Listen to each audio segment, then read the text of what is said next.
నమస్తే, welcome to స్వతంత్ర. నా పేరు చిరంజీవి. ముందుగా హెడ్లైన్స్ చూద్దాం. బహదూర్గూడలో కొనసాగుతున్న హైటెన్షన్. రైతు నిరసనల మధ్య కంచె వేసిన హైడ్రా సిబ్బంది.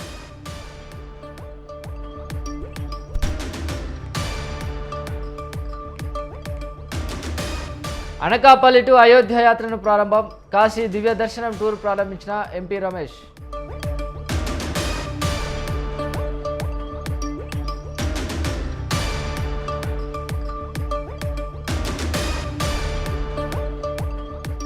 తిరుమలలో కొనసాగుతున్న భక్తుల రద్దీ. శ్రీవారి సర్వదర్శనానికి 24 గంటల సమయం. శిలాతోరణం వరకు క్యూ లైన్.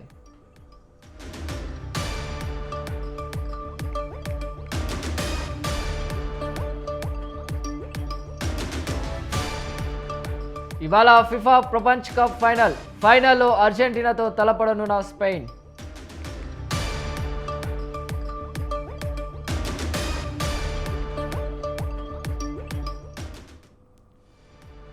ఇరాన్పై కొనసాగుతున్న అమెరికా దాడులు. సైనిక స్థావరాలపై బాంబుల వర్షం.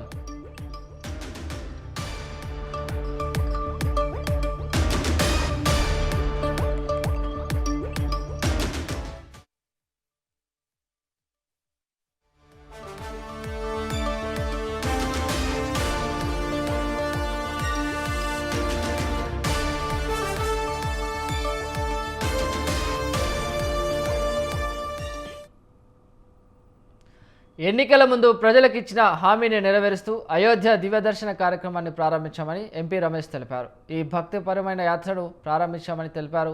పార్లమెంటు నియోజకవర్గం నుండి మాడుగుల చోడవరం, పెందుర్తి, అనకాపల్లి అసెంబ్లీ నియోజకవర్గాల నుండి యాత్రికులు బయలుదేరి అన్నారు. త్వరలో మిగతా 3 నియోజకవర్గాలని కలుపుతూ మరోసారి యాత్ర కొనసాగుతుందన్నారు. ఈ యాత్ర ప్రారంభించడం ఆ పరమశివుడిచ్చిన ఆజ్ఞగా భావించి చేయడం చాలా సంతోషకరంగా ఉందన్నారు.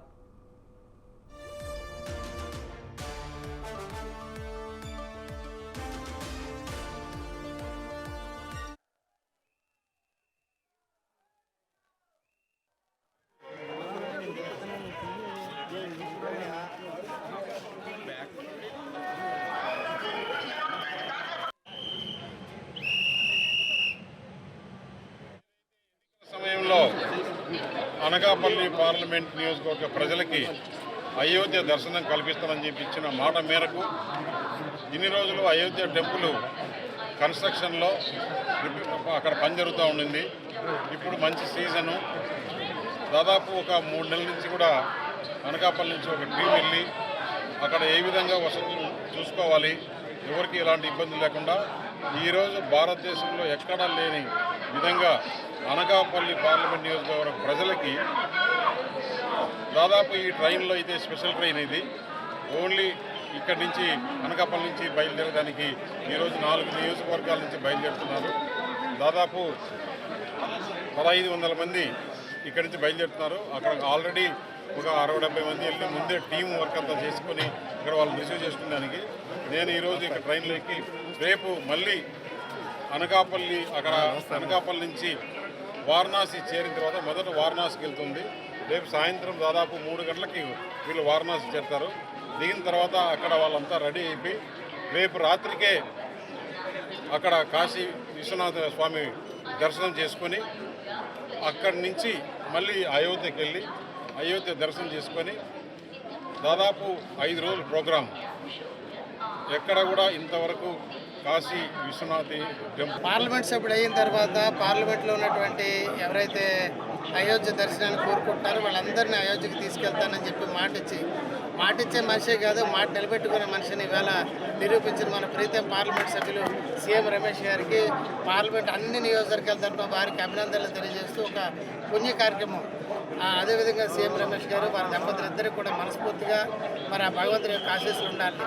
అయోధ్య తీసుకెళ్తారని చెప్పి మేము కూడా అందరికీ అయోధ్య అని చెప్పాం, కానీ కాశీ కూడా తీసుకెళ్తారు. అంటే ఒక క్షేత్రాన్ని మాటిచ్చి 2 క్షేత్రాలు చూపిస్తున్నటువంటి ప్రీతం పార్లమెంట్ సభ్యులకి మనస్ఫూర్తిగా నా అభినందనలు తెలియజేసుకుంటూ భవిష్యత్తు రోజుల్లో ఇంకా వారు ఉన్నత శిఖరాలకు అధిరోహించాలని ఇవాళ రైల్వే స్టాండింగ్ కమిటీ చైర్మన్గా ఉన్నారు. మా అందరి కోరిక, పార్లమెంట్లో ఉన్న ప్రతి ఒక్కరి కోరిక భవిష్యత్తు రోజుల్లో వారు కేంద్ర మంత్రి అవ్వాలన్నది మా అందరి యొక్క చిరకాలం ఉన్నటువంటి కోరిక. అయితే ఇంకా మన పార్లమెంట్ బాగా అభివృద్ధి చెందుతుంది, ఇలాంటి కార్యక్రమాలు ఎన్నో చేయగలుగుతారని తెలియజేసుకుంటూ ఈ కార్యక్రమాన్ని నిర్వహించినందుకు దాంట్లో మన గౌరవ పార్లమెంట్ సభ్యులు సీఎం రమేష్ గారు, మా చెల్లెమ్మ శ్రీదేవి గారు ఆధ్వర్యంలో ఒక మంచి కార్యక్రమం. బహుశా ఎప్పుడు ఇటువంటి కార్యక్రమం మన ప్రాంతంలో ఎప్పుడూ జరగలేదు. ఇటువంటి కార్యక్రమం వారణాసి ఆ కాశీ విశ్వేశ్వరుని, అదేవిధంగా అయోధ్య శ్రీరామచంద్రుల వారిని దర్శించుకునే అవకాశాన్ని కల్పించడం చూస్తుంటే, ఎప్పుడో 40-50 సంవత్సరాల దిగువన అనకాపల్లి నుంచి కిసాన్ రైలు యాత్ర అనేసి మొదలుపెట్టాం. అక్కడ అప్పుడు స్వర్గీయ ఎంపీ గారు, రాజ్యసభ ఎంపీ గారు వివి రమణ గారు ఒక ట్రైన్ వేశారు. అదేవిధంగా మా తండ్రి గారు సుబ్రహ్మణ్యం గారు వేరే 2 ట్రైన్లు అట్టగా వెళ్ళి పోటాపోటీగా తీసుకెళ్ళారు. రైతులు తీసుకుని వెళ్ళి అక్కడ క్షేత్రాలన్నీ కూడా దర్శించు. అదేవిధంగా ఈరోజు చూస్తూ ఉంటే చాలా గొప్ప విషయం. ఇది సామాన్యమైన విషయం కాదు, చాలా ఖర్చుతో కూడుకున్నటువంటి విషయం. ఆయన చెప్పలేకపోతున్నా కానీ కోట్ల మీద ఖర్చు అయ్యేటువంటి ఈ కార్యక్రమాన్ని ఎంత విజయవంతంగా ఎంతమందికి అవకాశం కల్పించి సుమారు ఈరోజు అయితే 1400 మంది వరకు సుమారుగా వెళ్తున్నారు. ఈ కార్యక్రమం ఇక్కడ బాగా చేయడమే కాకుండా రైల్వే స్టాండింగ్ కమిటీ చైర్మన్గా మన అనకాపల్లి జిల్లా హెడ్ క్వార్టర్స్ నుంచి 3 ప్రత్యేకమైన స్పెషల్ ట్రైన్స్ అనకాపల్లి నుంచే మొదలుపెట్టే విధంగా మొదలుపెట్టినందుకు వారికి మరొకసారి నా హృదయపూర్వక ప్రత్యేక అభినందనలు. అదే కాకుండా ఇంకా కొన్ని స్టేషనల్ హాల్స్ కూడా ప్రయత్నం చేస్తున్నారు. జిల్లా కేంద్రం అయింది కాబట్టి వందే భారత్ ఏదైతుందో దాని హాల్ట్ కూడా అనకాపల్లి తీసుకురావడానికి తీవ్రంగా ప్రయత్నం చేస్తున్నారు. త్వరలోనే మరింత కార్యక్రమాలు చేయాలని వారికి ఆ కాశీ విశ్వేశ్వరులు శ్రీరామచంద్రమూర్తి ఆ కుటుంబానికి వారికి ఆయురారోగ్య ఐశ్వర్యాలు ప్రసాదించి ఇటువంటి అయోధ్య రాముడు ప్రతిష్ట కళలో ఇందాక పెద్దలు రాంగిత్య చెప్పినట్టు ఆ కళలను రాముడు రూపంలో ముందు ఎవరైతే దేశాన్ని ప్రపంచానికి సాటి చెప్తున్న మన ప్రధానమంత్రి నరేంద్ర మోడీ గారి మనసులోకి వచ్చి ఆ బాలరాముడిని చూసే అదృష్టాన్ని ఇవాళ మనకి ఆ రాముడి రూపంలో వచ్చినటువంటి మరొక సీఎం రమేష్ అంటే రామంతా కలిసి వచ్చింది. మా చెల్లెమ్మ శ్రీదేవి గారికి ఇద్దరు కూడా, ఎందుకంటే ఎన్నికల్లో ఇచ్చిన మాట ప్రజలకు ఇచ్చిన ఏదైతే మన మేనిఫెస్టో ఆయన ఇచ్చిన మేనిఫెస్టోని అమలు చేసే విధంగా ఇవాళ 1500 మందికి స్పెషల్ ట్రైన్ వేసి అయోధ్యకి వెళ్ళాలంటే కోటి 100 వెళ్తాం, కానీ ప్రతి నియోజకవర్గం నుంచి కూడా ఇవాళ ప్రాతినిధ్యం వహించే విధంగా ఆ రకమైన మంచి సౌకర్యాన్ని అయోధ్య రాముడు ఇంకా నేను మాకు కూడా దొరకని అదృష్టం కార్యకర్తలకు, మహాకూటమి కార్యకర్తలకు ఆ అదృష్టాన్ని లభింపజేసిన మా రమేష్ గారు వారి దంపతులకి ఆ రాముడు ఎల్లవేళ్ళ ఎప్పుడు విజయం పొందే నాయకుడే, అయినా అపజయం లేని నాయకుడు, ఎక్కడికి వెళ్ళినా విజయం సాధిస్తాడు. జీవితం అంతా విజయాలతోటే ఆ రాముడు ఆశీర్వదించాలని ఇంకా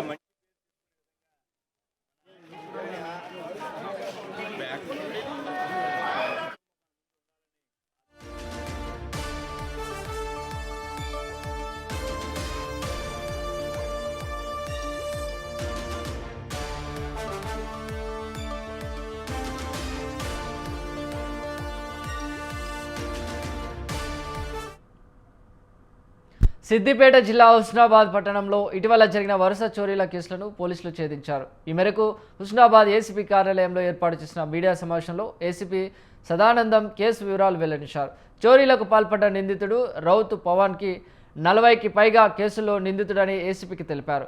జయశంకర్ భూపాలపల్లి జిల్లా మహాదేవ్పూర్ మండలం దుబ్బగూడెంకు చెందిన నిందితుడు పవన్ చిన్నప్పటి నుంచే నేరాలకు అలవాటు పడ్డట్లు పేర్కొన్నారు. కరీంనగర్లో బ్రిడ్జిల కింద ఉంటూ నిందితుడు చోరీలకు పాల్పడుతున్నాడని పేర్కొన్నారు.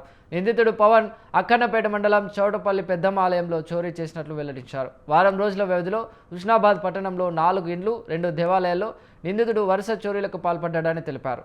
నిందితుడు కరీంనగర్లో దాచిన 11 కిలోల పంచలోహ విగ్రహం, 56 గ్రాముల బంగారం, 76 గ్రాముల వెండి, 23,500 రూపాయల సొత్తు స్వాధీనం చేసుకున్నట్లు తెలిపారు. మంచిర్యాల పోలీసుల కస్టడీ నుంచి నిందితుడిని విచారించామని, నిందితుడిపై మంచిర్యాల, వరంగల్, హుజూరాబాద్, కరీంనగర్, హుస్నాబాద్లో 40 కేసులు ఉన్నాయని తెలిపారు. కేసులను ఛేదించిన హుస్నాబాద్ సిఐ శ్రీధర్ బృందాన్ని అభినందించారు.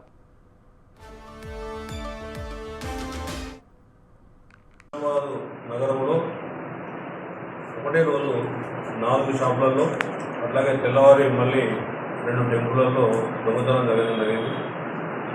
ఆ దొంగతనానికి సంబంధించిన కేసు విషయాలను చెప్పడానికి ప్రెస్ మీట్ ఏర్పాటు చేయడం జరిగింది. దీంట్లో నేరస్తుడు అతను రౌతు పవన్, మాదేపూర్ దుబ్బగూడెం అని చెప్పి మాదేపూర్ దగ్గర. కాకపోతే 11 ఇయర్స్కి ఇంట్లో నుంచి వెళ్ళి వాళ్ళ అమ్మాయి చనిపోయిన తర్వాత 11 ఇయర్స్కి ఇంట్లో నుంచి వెళ్ళి బయటకు వచ్చేసి కరీంనగర్లో ఉంటుకుంటూ అనాథగా అడుగుతున్నాడు. ఈ దొంగతనాలకు అలవాటు పడిపోయాడు. మొత్తం జీవితం అంతా దొంగతనాలు చేస్తూ పోతున్నాడు. అతనికి సొంత ఇల్లు అనేది లేదు. ఈ మధ్య కాలంలో భార్య కూడా వదిలిపెట్టి వెళ్ళిపోయింది. కరీంనగర్లో ఈ బ్రిడ్జిల కింద రాడా ఉండుకుంటూ దొంగతనాలు చేస్తుంటారు. ఇంతకుముందు ఒకసారి గౌరవెల్లికి ఏదో పెళ్లి గురించి వచ్చాడని చెప్పి ఉస్మాబాద్ ద్వారా గౌరవెల్లికి వెళ్ళాడట. అప్పుడు ఉస్మాబాద్ వెళ్ళానని చెప్పి అక్కడ కరీంనగర్లో బస్సు ఎక్కి బస్ స్టాండ్లో దిగుతారు. బస్ స్టాండ్ దిగిన తర్వాత ఊరంతా తిరుగుకుంటూ వెళ్ళి ఈ దొంగతనాలు చేయడం జరిగింది.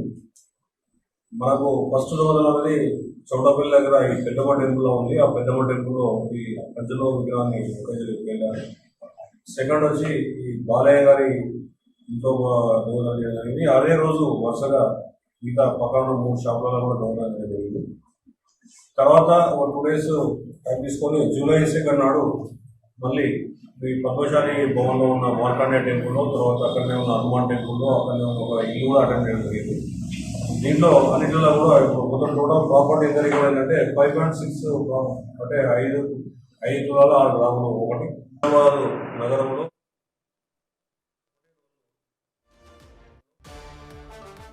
జెండాలు మోయడం, కండువాలు కప్పుకునే సంస్కృతిని పక్కన పెట్టి దళిత జాతి ఉనికిని నలుదిశాలా చాటి చెప్పేలా ప్రతి దళితుడు పోరాడాలని ఎంఆర్పీఎస్ వ్యవస్థాపక అధ్యక్షులు మందకృష్ణ మాదిగ అన్నారు. బాపట్ల జిల్లా చీరాలలో మందకృష్ణ మాదిగ పర్యటించారు. ముందుగా ఇటీవల మృతి చెందిన దళిత ఉద్యమ నాయకుడు కోటి జేమ్స్ కుటుంబ సభ్యులను కృష్ణ మాదిగ పరామర్శించారు. దళిత ఉద్యమంలో కీలకంగా పనిచేసిన గొప్ప వ్యక్తి కోటి జేమ్స్ అని కృష్ణ మాదిగ కొనియాడారు. ఇటువంటి ఉద్యమకారుడిని దళిత యువకులు ఆదర్శంగా తీసుకోవాలన్నారు. దళిత జాతి అభివృద్ధి కోసం చివరి వరకు పోరాడతానని కృష్ణ మాదిగ స్పష్టం చేశారు. భవిష్యత్ తరాల మనుగడ కోసం మాదిగ కులాలు ఐక్యంగా ఉద్యమించాల్సిన అవసరం ఖచ్చితంగా ఉందని కృష్ణ మాదిగ గుర్తు చేశారు. కమిట్మెంటును రాబోయే తరాలకు అందించే కీలకమైన విషయాల్లో భూమికలో ఏమేం చెయ్యాలి, మా సోదరులు అన్నట్టుగా కాంస్య విగ్రహం ఒకటే అనేది కాకుండా ఆయన చరిత్రను నిలబెట్టే విధంగా ముఖ్యంగా దళిత యువత, దళిత విద్యార్థులు, దళిత ప్రజలు ఆయన చరిత్రను చదువుకుంటే ఇంత గొప్ప మహానేతనా మాకు దూరమైందని చెప్పి ఆయనను అనుసరించాలి, ఆయన ఆశయాలకు అనుగుణంగా పనిచేయాలని చెప్పి ప్రతి దళిత మాదిగ దళిత మొత్తం వాడల్లో ఆయన చరిత్రను బలంగా నిలబెట్టే దిశగా ప్రయత్నం చేసే విషయంలో ఖచ్చితంగా ఈ విషయంలో అన్న అనారోగ్యానికి గురైండు కనుక, పద్మారావు అన్న అనారోగ్యానికి గురైండు కనుక ఆయన బయట తిరగలేని పరిస్థితులు ఉండడం వల్ల ఖచ్చితంగా అట్లాంటి పరిస్థితులు ఉండి కూడా అన్నకు నివాళులు అర్పించడానికి వచ్చిపోయిందనే విషయం మనందరికీ తెలుసు కనుక ఖచ్చితంగా మేమందరం అన్న టైం తీసుకొని అన్న ఇంటికే వెళ్ళి, పొన్నూరుకే వెళ్ళి పద్మధోరణతో మాట్లాడి ఖచ్చితంగా చరిత్రలో కోటి జేమ్స్ అన్న పాత్ర, గత చరిత్రలో ఏం జరిగింది, భవిష్యత్ తరాలకు ఆయన త్యాగాన్ని, ఆయన శ్రమను, ఆయన కమిట్మెంట్ని ఏ విధంగా అందించాలనే విషయంలో అన్నతో చర్చించి చాలా కీలకమైన నిర్ణయాలు తీసుకోవాల్సి వస్తుంది. ఇది ఏ నిర్ణయం తీసుకోవాలన్నా అన్న మార్గనిర్దేశములు ఏది చేస్తే దానికి అనుగుణంగా. అనకాపల్లి జిల్లాలో పంచదారుల పుణ్యక్షేత్రాన్ని ప్రస్తుత కూటమి ప్రభుత్వం పూర్తి స్థాయిలో తొలచివేస్తోందని మాజీ మంత్రి గుడివాడ అమర్నాథ్ తెలిపారు. కడప నుంచి వచ్చిన ఎంపీ సీఎం రమేష్ అనకాపల్లి జిల్లాను పూర్తి స్థాయిగా దోచుకుంటున్నారని ఆగ్రహాన్ని వ్యక్తం చేశారు.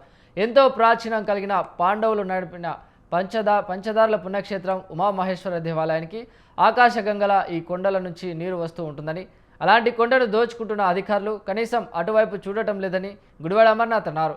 దీనిపై వైసీపీ ప్రజా పోరాటం చేస్తుందని చెబుతున్న అమర్నాథ్తో మా విశాఖ ప్రతినిధి Suryaprakash face to face.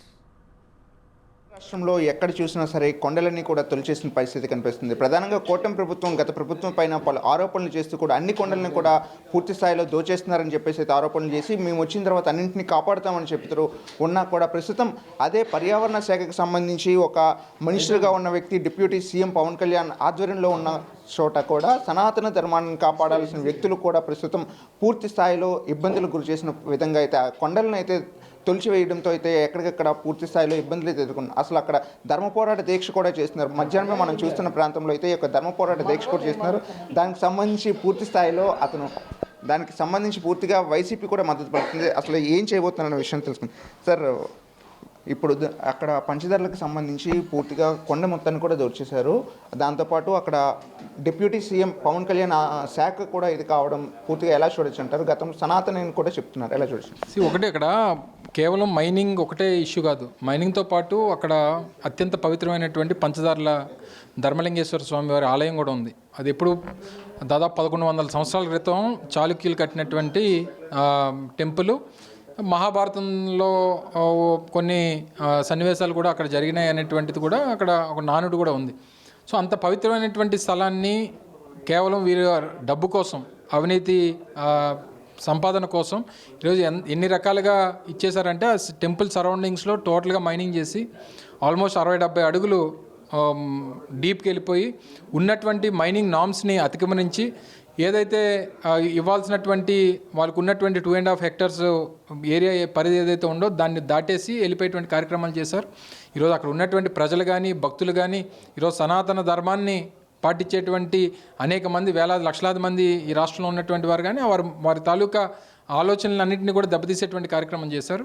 So అందుకనే ఈరోజు అక్కడ 2 రోజుల పాటు రిలే నిరాక్షలు పెట్టినప్పుడు కూడా ఈరోజు ఏం ప్రకటన చేశామంటే 21వ తారీఖున చలో పంచదారుల జిల్లాలో ఉన్నటువంటి పార్టీ నాయకులు కార్యకర్తలతో పాటు స్థానికంగా ఉన్నటువంటి ప్రజలు కూడా వెళ్ళి ప్రభుత్వం మీద ఒత్తిడి తీసుకురావాలి. ఈ ఏరియా అంతటిని కూడా నో మైనింగ్ జోన్గా ప్రకటించాలి. ఉన్నటువంటి లీజులు ఏవైతే ఉన్నాయో వాటిని కూడా రద్దు చేయాలని చెప్పి డిమాండ్ చేస్తూ ఉన్నాం. నిన్న మొన్న కూడా మైనింగ్ డిపార్ట్మెంట్తో పాటు పురావస్తు శాఖకు సంబంధించినటువంటి అధికారులు కూడా వాళ్ళు విజిట్ చేశారు. వాళ్ళు ఇచ్చినటువంటి రిపోర్టుల్లో కూడా క్లియర్గా మెన్షన్ చేశారు, ఇక్కడ జరుగుతున్నటువంటి మైనింగ్ వల్ల, వీళ్ళు చేస్తున్నటువంటి డ్రిల్లింగ్ వల్ల వస్తున్నటువంటి వైబ్రేషన్స్ వల్ల ఇది దెబ్బతింటా ఉంది. తద్వారా ఈ పవిత్రమైనటువంటి ఆలయానికి నష్టం జరుగుతూ ఉంది అనేటువంటి విషయాన్ని కూడా వారు చెప్పారు.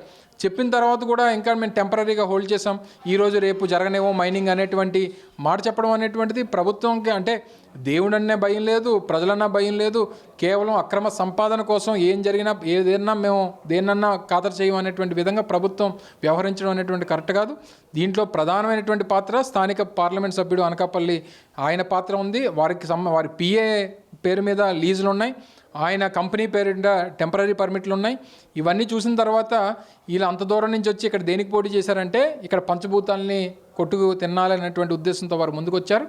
డెఫినెట్గా ప్రజా పోరాటం ద్వారా వీటిని అన్నింటినీ కూడా ఆపేటువంటి కార్యక్రమం చేయాలని చెప్పి పార్టీ నిర్ణయం తీసుకుంది.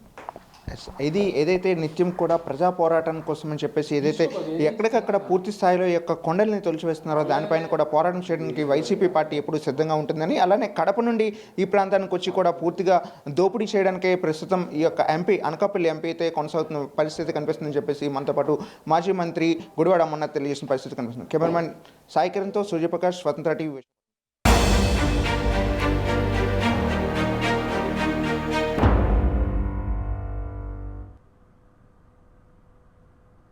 Welcome back.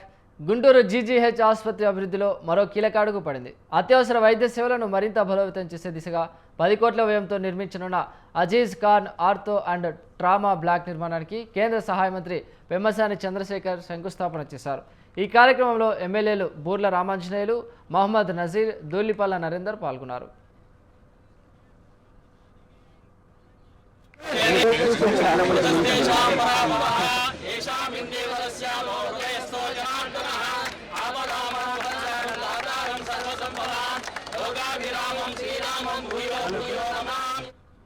గత 2 ఏళ్లుగా జీజీహెచ్లో పలు అభివృద్ధి కార్యక్రమాలు చేపట్టామని, ఇప్పుడు అజీజ్ ఖాన్ పేరుతో 10 కోట్ల వ్యయంతో ఆర్థో అండ్ ట్రామా బ్లాక్కు శ్రీకారం చుట్టామని తెలిపారు.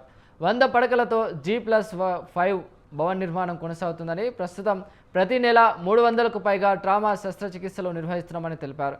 భవిష్యత్తులో ఈ బ్లాక్లో మోకాల మార్పిడి వంటి అత్యాధునిక ఆర్థోపెడిక్ శస్త్రచికిత్సలను కూడా అందుబాటులోకి తీసుకురానున్నట్లు వెల్లడించారు.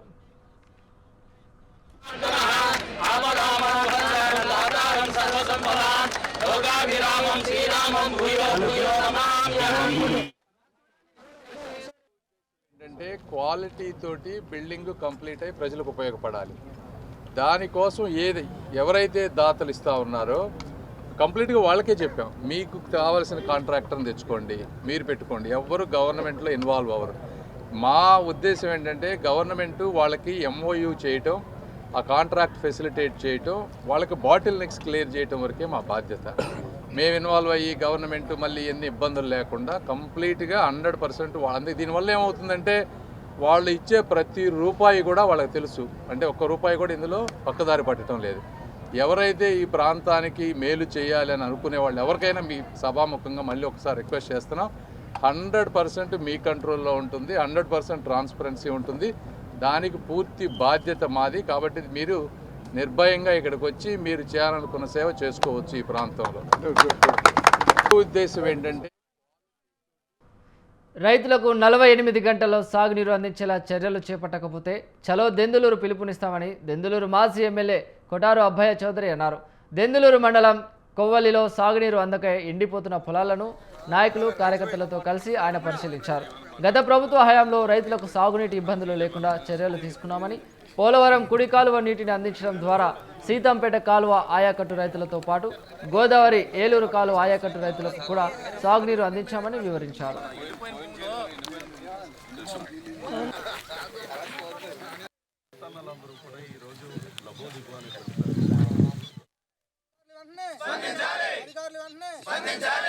రైతన్నలకు నీరు, రైతన్నలకు నీరు, రైతన్నలకు నీరు, నష్టపోయిన రైతులకు రైతన్నలకు నీరు. దెందులూరు నియోజకవర్గంలో ఉన్నటువంటి రైతాంగం పడుతున్నటువంటి ఇబ్బందులను స్వయాన చూడాలి అని చెప్పి ఈరోజు దెందులూరు నియోజకవర్గంలోని ముఖ్యమైనటువంటి గ్రామాలు, పెద్ద గ్రామాలైనటువంటి కోవలి, పోతునూరు, దోసపాడు, దెందులూరు ఈ చుట్టుపక్కల ఉన్నటువంటి రైతాంగంతో అనేక పొలాల దగ్గరికి కూడా వెళ్ళటం, చూడటం కూడా జరిగింది. మంచి ప్రభుత్వం అని చెప్పుకునేటువంటి ఈ కూటమి ప్రభుత్వం రైతన్నకు సాగునీరు కూడా అందించలేనటువంటి ఒక దౌర్భాగ్య స్థితిలో ఈరోజు ఉంది. అంటే అసలు ఎంత దారుణమైనటువంటి సంఘటనలు అంటే, చిన్న చిన్న రైతులు కౌలుకు తీసుకుని రైతాంగం అక్కడ వరి పండించుకుందామని చూస్తూ ఉంటే గత 10 రోజులుగా నీళ్లు కూడా అందించలేనటువంటి చేతగాని ప్రభుత్వంగా ఉండటం వల్ల ఆ రైతు అయితే, నేను మాట్లాడుతూ ఉంటే ఆ రైతన్నలు అయితే, ఒక రైతన్న అయితే 9 ఎకరాలు వేసాడు పోలయ్యని, తనకి ఆల్మోస్ట్ 1,25,000 రూపాయలు ఇప్పటికే ఖర్చు పెట్టున్నాడు. 10 రోజుల నుంచి నీళ్ళు ఇవ్వలేక, ఒకవేళ నీళ్లు మీరు అందించినా కూడా. స్థానిక సంస్థల ఎన్నికలపై బీజేపీ రాష్ట్ర అధ్యక్షుడు మాధవ్ కీలక వ్యాఖ్యలు చేశారు. స్థానిక ఎన్నికలకు పార్టీ నేతలు, కార్యకర్తలు సిద్ధంగా ఉండాలని మాధవ్ అన్నారు. అమరావతిలో రాష్ట్ర సంస్థాగత సమావేశం నిర్వహించారు. గెలుపే లక్ష్యంగా పనిచేయాలని ఆయన పిలుపునిచ్చారు. గ్రామ స్థాయి నేతలకు అవకాశం ఇస్తామని తెలిపారు. ఎన్నికల్లో పోటీ చేసే వాళ్ళు అన్ని వనరులు సమకూర్చుకోవాలని సూచించారు. పార్టీ నేతలు ఎవరైనా సరే ఎక్కడ పోటీ చేయమంటే అక్కడే పోటీ చేయాలని కూడా ఆదేశించారు. ఎన్నికల రణరంగంలోకి దిగేలా నేతలు, కార్యకర్తలు రెడీ ఉండాలని ఆయన పిలుపునిచ్చారు.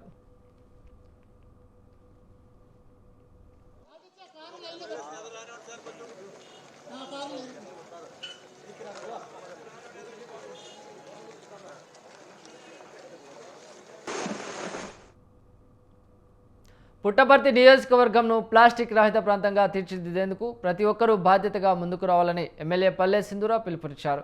కొత్త చెరువులో పంచాయతీరాజ్ శాఖ ఆధ్వర్యంలో ఏర్పాటు చేసిన స్వచ్ఛాంధ్ర స్వర్ణాంధ్ర కార్యక్రమంలో ఆమె పాల్గొన్నారు. ఈ మేరకు విద్యార్థులు, ఉపాధ్యాయులు, అధికారులు, ప్రజాప్రతినిధులతో కలిసి ఎమ్మెల్యే పల్లె సింధూర ప్రతిజ్ఞ చేశారు. అనంతరం నెహ్రూ సర్కిల్ నుండి డీఈఓ కార్యాలయం వరకు ర్యాలీ నిర్వహించారు. డీఈఓ కార్యాలయ ప్రాంగణంలో విద్యాశాఖ అధికారులతో కలిసి ఎమ్మెల్యే మొక్కలు నాటారు.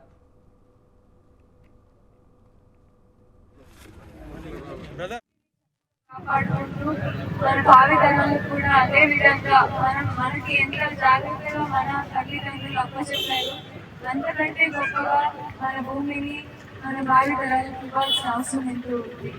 దీంతో కేవలం మన చుట్టుపక్కల ఉండే వారికి కాదు, అన్ని తరాల వారికి కూడా ఒక అందమైన భారతదేశం, ఒక భూమిని అందజేయాల్సిన అవసరం ఎంతో ఉంది.